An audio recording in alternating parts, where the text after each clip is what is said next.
අද පිරිවරුවේ ජනාධිපති මන්දිරයේදී විශේෂ පුද්ගලයන් දෙදෙනෙකු අතර හමුවක් සිදු වුණා.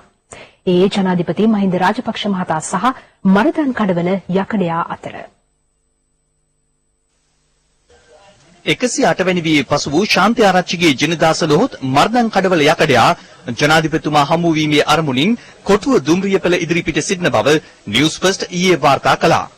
ජනාධිපතිතුමා හම්බ වෙන්න ගියාම අරේ ගියා මේ ගියා කියලා ඒ මොරටේ ඉන්න අය මටම එතුමා එක්ක කතා කරන්න අවස්ථාවක් ලබා දුන්නේ නැහැ.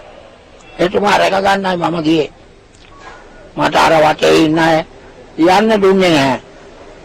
ඉතින් මම මෙතන වෙලා ඉන්නවා. මහජනයා සේරම කියනවා මේ ඉන්නකොට ලැබෙයි බලන්න කිය. ඉතින් මං හිටියා. තව නෑ මට බලන්න හම්බුනේ. මට ඕනේ එතුමාගේ ආරක්ෂාවට මන්ත්‍ර කීපයක් දෙන්නයි ඕනියන් නොවදින්නේ.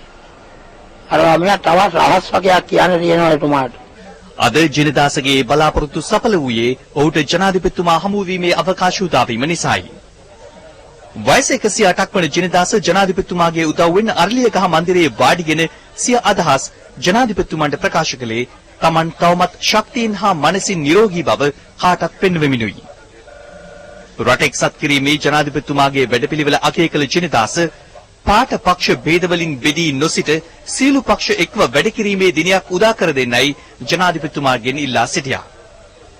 ජනාධිපතිතුමන් මෙහිදී ජනදාසට අනුරාධපුර ප්‍රදේශයෙන් නව නිවසක් ඉදි කර දීමටද කැමැත්ත පළ කළා.